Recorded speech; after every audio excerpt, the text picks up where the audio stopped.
Goalkeepers, Christian from keeperstop.com with a very special guest, Coach Dan Gaspar, great friend of mine and mentor. I've known Dan forever. We're blessed to have him in front of us here. The topic today for the goalkeepers out there is how to become a professional goalkeeper. And who better to utilize than somebody in our backyard in Connecticut? Coach Gaspar has worked with some of the top clubs around the world and has been a member of 4 national team campaigns for the World Cup. He's worked with the South African national team, the Portuguese national team, and 2 campaigns for the Iranian national team. So we're talking some of the best clubs and national teams. Benfica, Porto, Lisbon. There's an extensive list. So we're blessed and fortunate to have him here with us today. So thank you very much. My pleasure, CB. National treasure for goalkeeping starts here.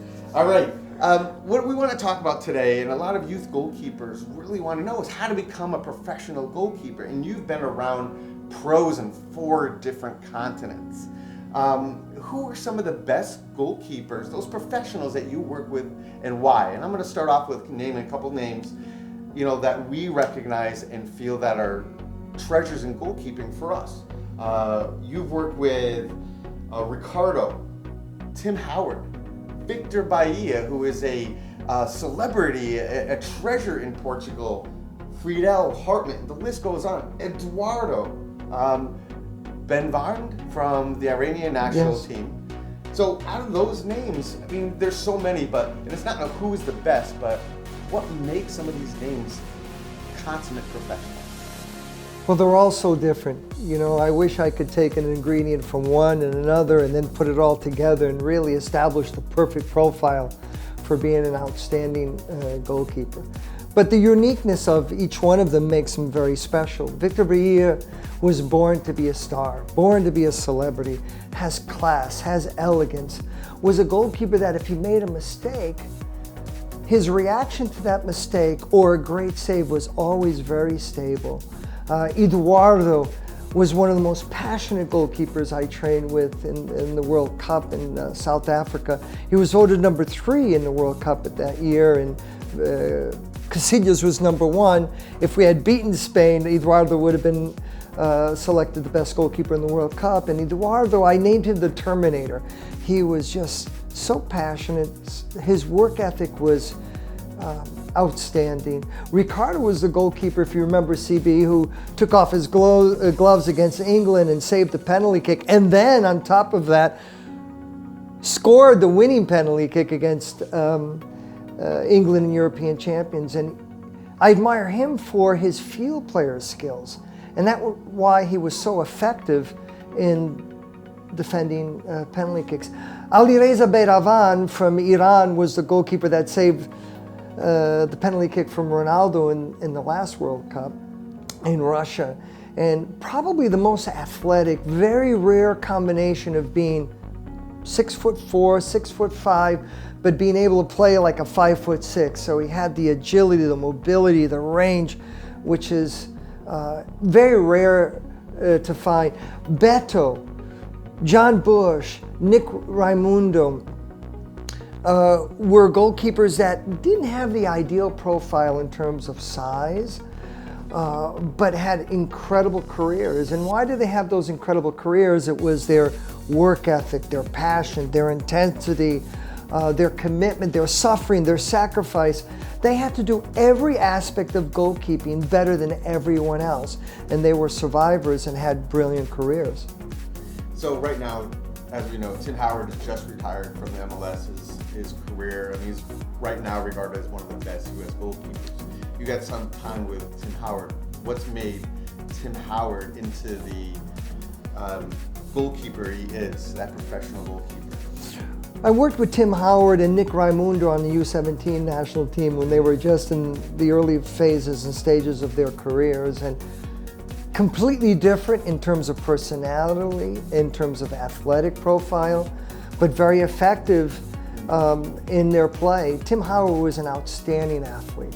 He was one of those athletes very similar to Tony Meola, who could have gone on to other sports, but thankful for us, and we're grateful that they chose to be goalkeepers in the game of soccer.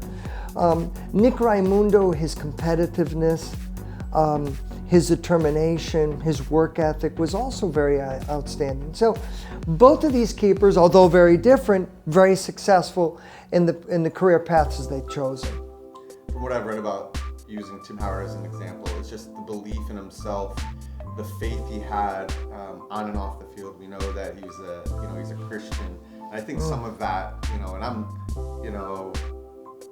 not agnostic or whatever, but from what I've read, I love the faith he had in himself and just faith in something else. It just shows that level of faith that you need to have in yourself and in other things to really drive you to that next level. He's much more than a goalkeeper. His skill set has gone well beyond the position of goalkeeping, and he has Tourette's, and he was able to overcome that and at the highest levels of competition when he played at Man U and other clubs in England. And his longevity is something that we need to respect, as well as with Brad Friedel. Brad Friedel was an SGA staff member, guest appearance, and his size, his presence, his killer look, his fierce competition was something that I extremely admire. Speaking of SGA, so as somebody who's been through the program as a goalkeeper and now as a director and a lifelong always member, of course, what are some of the philosophies that you teach some of these young goalkeepers that have aspirations to be the best, to potentially become a pro? Because you're working with some world-class goalkeepers, but also very young goalkeepers. So what do you instill on them? First of all, CB, my commitment to the goalkeeper who put on the gloves for the first time to a world-class international goalkeeper is exactly the same. My standards of excellence are exactly the same. And for me, it's about the joy, it's about the art, it's about the passion. We all have to establish the consistency, the composure, the decision-making, the technical foundations that need to be established while maintaining their personality. I've said this many times before, and I'll repeat it again because I believe it so strongly, is that 98% of the goalkeepers, or even athletes that we work with as coaches, they show up. They have the shiny boots, they have the jersey, they have the expensive gloves. They're all kit out. That's step number one, is to show up. But to become the best that you can be, you need more than that.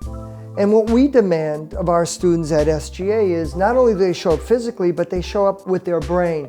Your brain can be your worst enemy, or it can be your best friend. We try to teach them the brain to become their best friend. They want to learn a word, they want to learn an activity, they're like sponges, they want to absorb the knowledge and the wisdom and the experiences that our coaches share with them.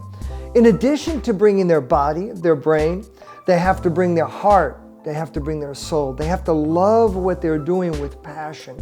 So if you combine those ingredients physically, mentally, and emotionally to every session that you train in, you can only imagine how that accelerates your growth and your improvement. So it's the World Cup mentality, not only every year, but it's or every 4 years. It's a World Cup mentality every day.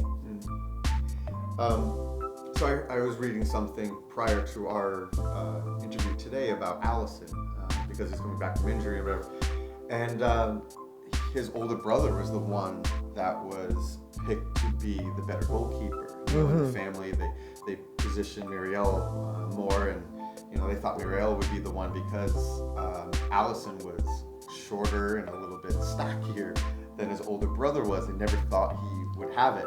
So there was a point when Allison was in his academy as a youth that they were going to pull him because money is tight. And as you're speaking about, is that passion, that love, that appreciation for the position and the game is what drove Allison and the family to keep him involved, and obviously the mentorship from his coaches. So let me get back to that other part of it, is the physical side of it. As a goalkeeper that's slightly below 6 feet, my college... You and I. Yeah, my college brochure was I was 6 feet and like 180, but I don't think I was over 140 pounds and 5'10" and a half with heels on. So the physical characteristics. Again, some of the goalkeepers you trained. Nick Raimundo, who holds countless MLS records. John Bush, who is played for 20 years as a pro, and Beto. Mm-hmm. Some of those physical characteristics. We all want goalkeepers that are 6'4", right? That's what some of the models are. If you're not 6'4", you're not a good goalkeeper. How do you feel about that level of the physical characteristics that are involved in the game and how that translates to being a professional? It's a good question. It's a complicated question. It's a sensitive question. Success comes in all sizes and shapes. And you gave examples of those who have gone beyond the traditional profile, but yet had extremely successful careers. It's a rare case when that occurs. Today's modern game has changed drastically in many aspects, and one of them is the size, the power, the speed. So it's much more challenging for smaller goalkeepers to be effective in what's become a big men's game. It's not impossible, but certainly much more challenging. If we can find a goalkeeper with the size and with the speed, agility, coordination, flexibility of a smaller goalkeeper, you can't beat it. That's the total package. But it's very rare to combine all those things into one individual. So I just say to those who don't necessarily fit what the descriptions and profiles of an ideal goalkeeper should be, is not to give up hope, because success is doing the best you can with the tools that you have and accepting the results wherever they may be. So that journey of trying to be the best that you can be, at the end of the day, you're going to grow by leaps and bounds into other aspects of your life. I mean, the thing about goalkeeping, the responsibilities are so extensive that those who don't become professional goalkeepers become very successful in life because they learn how to deal with success, how to deal with failures, assuming the responsibility of making critical decisions. It's amazing how many goalkeepers have gone on in other aspects and other arenas and have done extremely well. Great goalkeeper coaches and owners of keeperstuff.com. Good examples. Exactly. So physical, yeah, I mean, that is, you come into a room or you see someone, if you're like 6'4", he's great, right? Because size somewhat matters. To me, as somebody that's below 6 feet, what matters more is what's inside. Mm-hmm. So another question, based on your experience around the world, World Cup qualifications, what are some of the psychological components that youth goalkeepers need to not necessarily possess, but develop to become a professional or to think about that professional path? Yeah. Outstanding question, CB.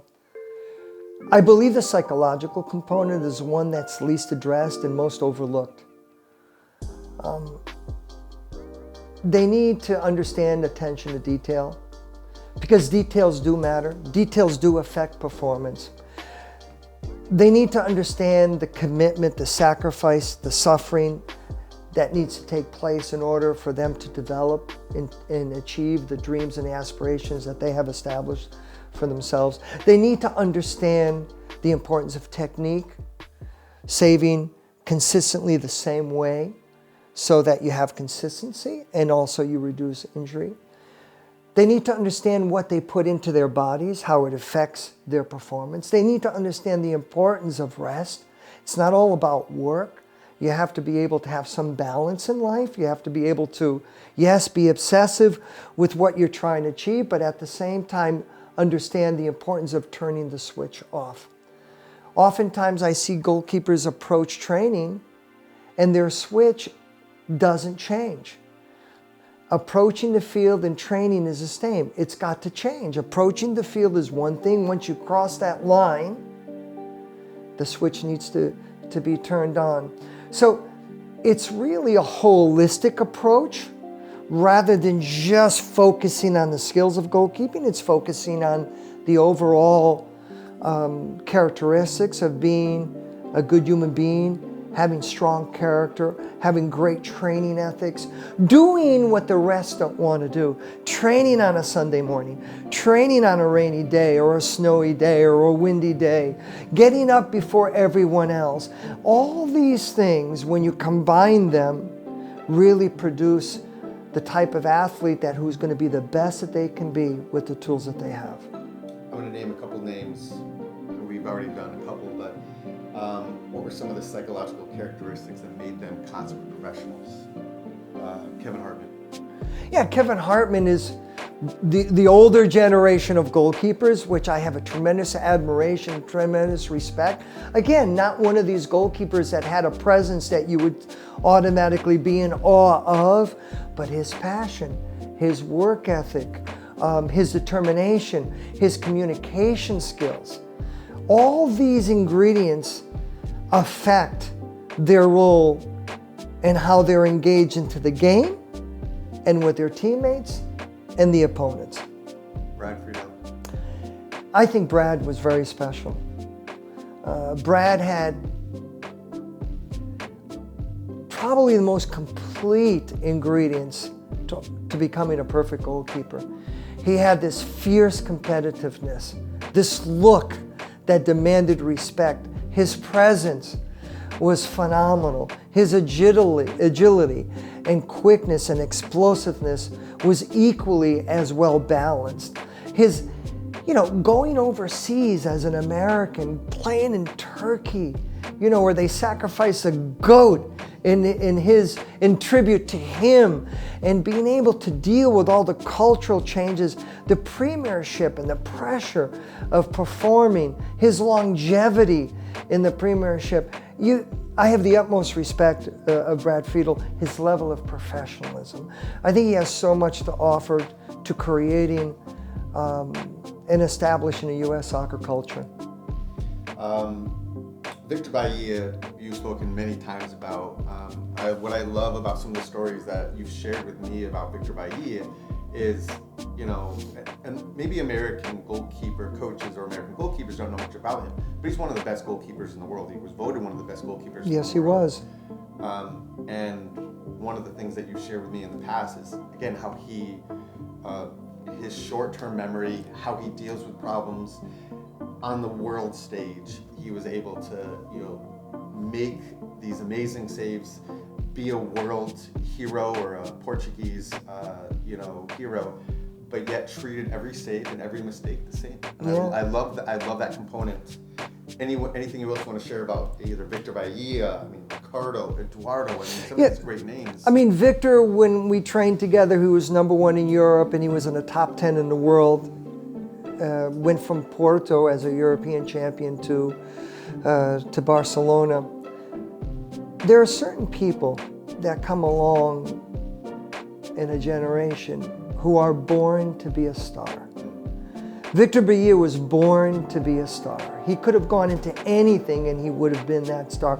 You wouldn't even know, let's say you didn't know he was a world-class goalkeeper, but if he walked into the room, you would know that he was unique and special.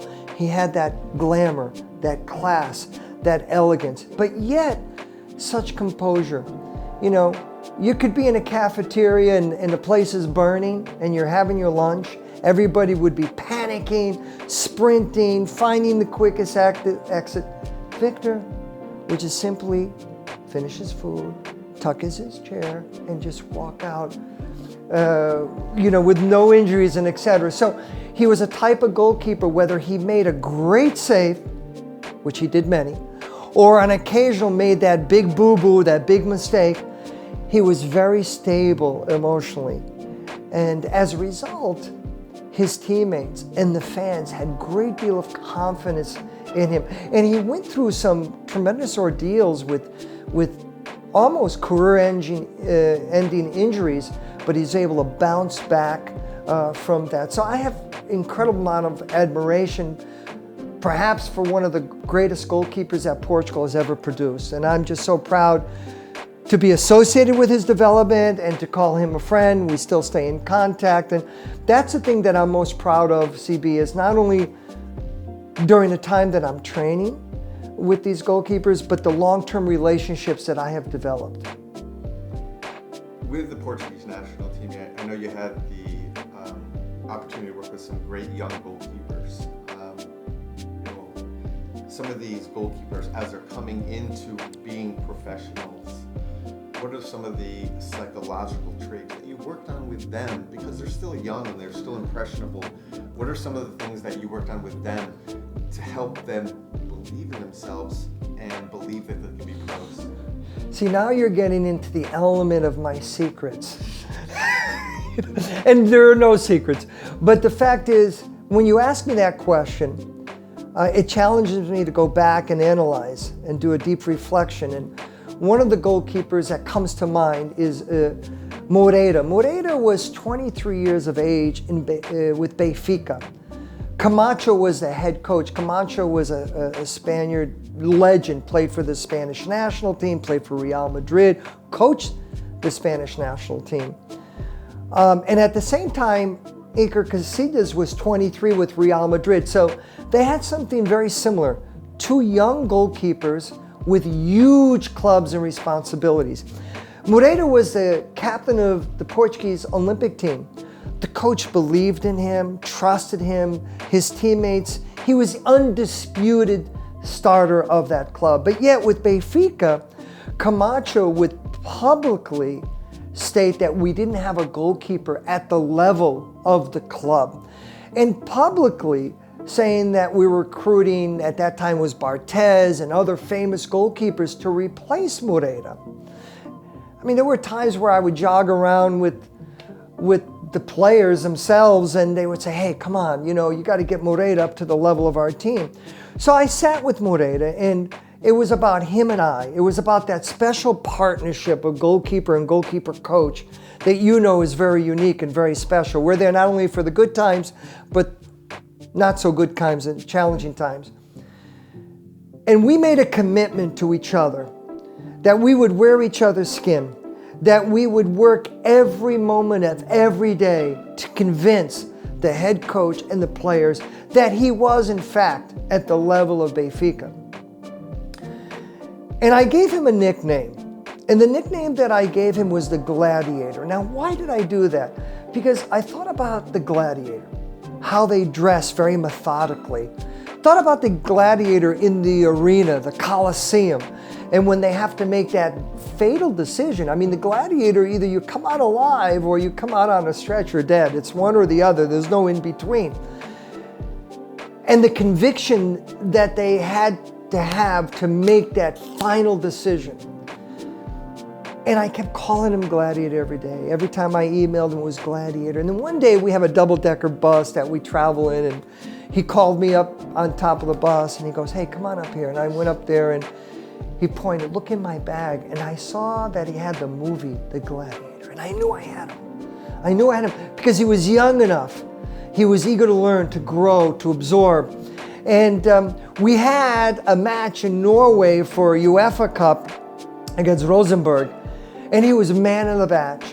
The players carried him off on the field on their shoulders and really salvaged the result. From that point on, Camacho never said a word.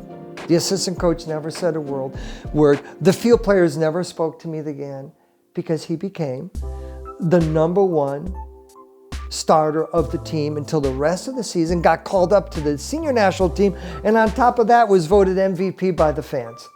So I have a lot of pride in that story because I know I had an impact in that development, but it was only possible because he bought in to the program.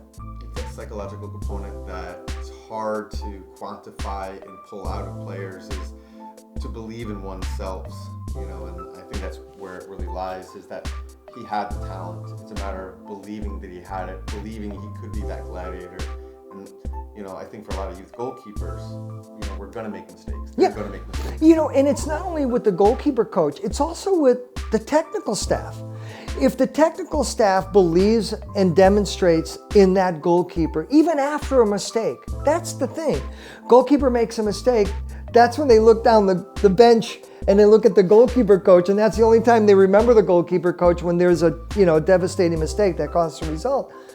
The coach has to stand by. When they do that, that gives them a certain level of confidence, self-esteem, comfort in knowing that they're the number one. So they can bounce back from that mistake successfully, and now the team can depend on them to continue to perform.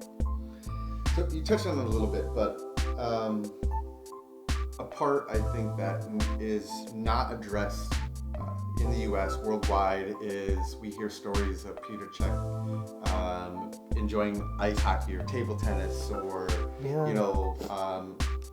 Stefan Frey from the MLS being an artist. Something I recently found out preparing for life after soccer. But he's an artist.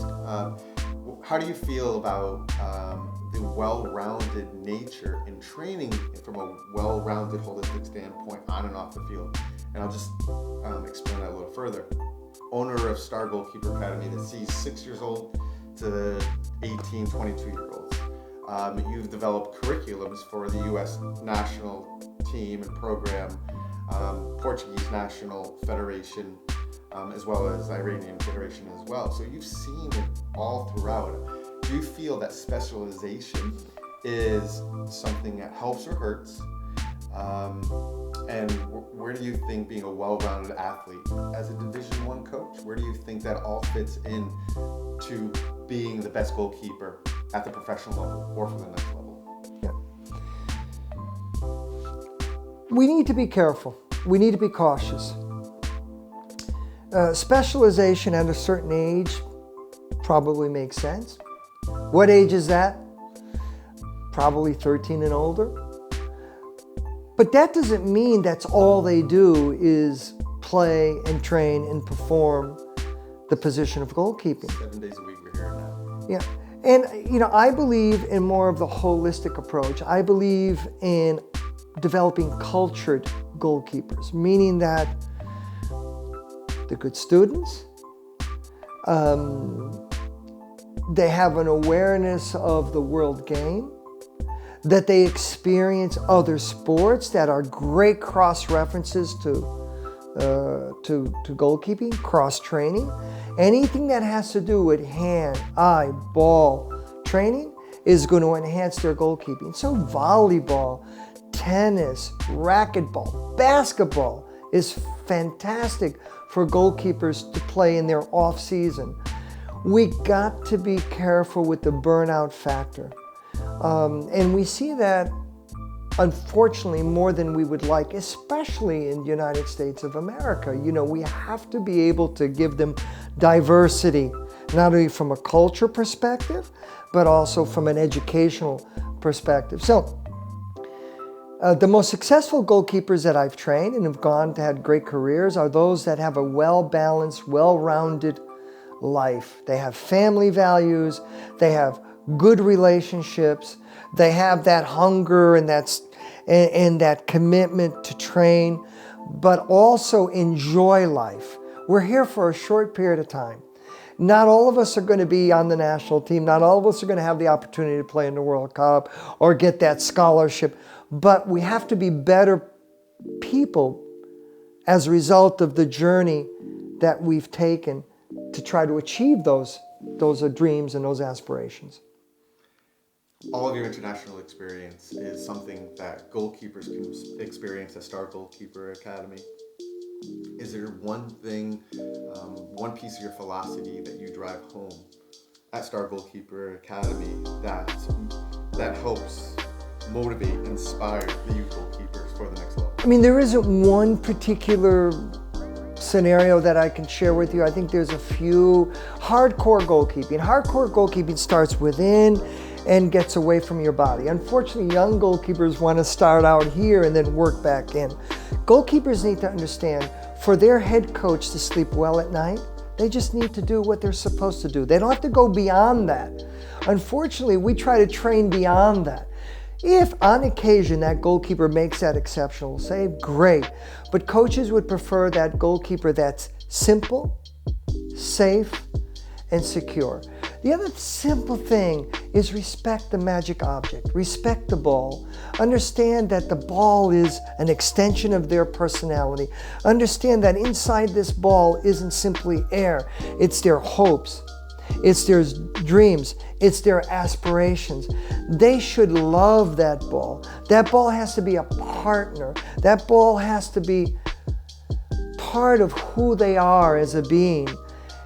When you go overseas, nobody loses a soccer ball overseas. If it goes into the woods, they don't just wake up the next morning and buy another soccer ball.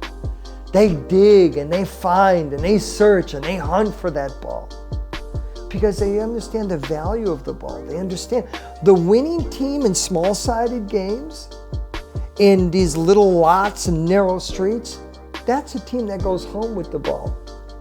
So the ball is very precious. Hopes, dreams, and aspirations. We've had an exceptional opportunity to communicate and ask questions and just really articulate what it takes to become a pro from one of the greatest goalkeeper coaches of our time, Dan Gaspar. So I want to thank you for being a part of this. I know we share these conversations often, and I value them, and I hope the goalkeeper community does as well. So I want to encourage you to log on and learn more about Star Goalkeeper Academy, learn more about Coach Gaspar, ask questions. He is available. I've seen it in the past, whether it's a professional goalkeeper that wants to show his respect to you and shows and says hello, to the youth goalkeeper. I mean, I see you show the same appreciation and passion for the 6-year-old versus the 6-time champion. So, and that's the biggest compliment you could give me. And I appreciate that. So the thing that I'll say just to end, and if you have any final thoughts as well, is we all want to become a professional goalkeeper. As a college coach, and you've been at that college level as well, is that you have to be well-rounded. You have to love what you do. Your motivation can't be only the scholarship or the paycheck. It has to start with a love and appreciation Absolutely. for soccer and goalkeeping. Because at the end of the day, you know what? Things happen. There's injuries. There's political natures to clubs, and you may not get your opportunity to become that pro. So at the very core, you need to love what you do. You want to be there, whether it's a shiny new uniform or just your normal sweats. You have to love it. And I want to say is that you're going to go pro in something. So that love and appreciation, that well-roundedness, that dedication, because of the passion, that is what's going to help you enjoy the game, enjoy your successes, help you get through the failures. So love what you do, make sure it's for the right reasons, and then from there, everything else falls into place. Because at the end of the day, you know what? Maybe you were a great college goalkeeper with nothing materialized after that. Maybe it was just high school. But all of those experiences help us be the best father, the best friend, the best husband, the best brother or sister that we can be. So we're all going to go pro in something. And the foundation of goalkeeping, it saved me from many things. My background was, I've had some successes, had some failures, I've had some support issues. Goalkeeping helped me move beyond those. And I wanted to make sure that I communicate that to goalkeepers out there, because it helped me and I want it to help you. It's not just because we're trying to go to college or we're trying to go to the pros. It's because you love it. I couldn't agree more with what you just said, CB. I mean, that was very well stated, and it's true. And as I mentioned earlier, I can't count the number of goalkeepers who have gone on to other arenas and other careers and pursued other opportunities and have become very, very successful. And the crime is avoiding that burnout factor, losing a potential coach, referee, fan, father to guide their own son and daughter. That's where the crime comes in if we try to do too much too early and go well beyond the reality of the expectation. So I totally agree with what you just said. I want to thank Dan Gaspar, founder, Star Goalkeeper Academy. Make sure you log on, attend a camp during the summertime. If you have any question, as I said, Dan is there for you. Any questions, as always, keeperstop.com. We want to hear from you. And something that, as a camper and as a director, we can always end with is that, remember, the ball stops here.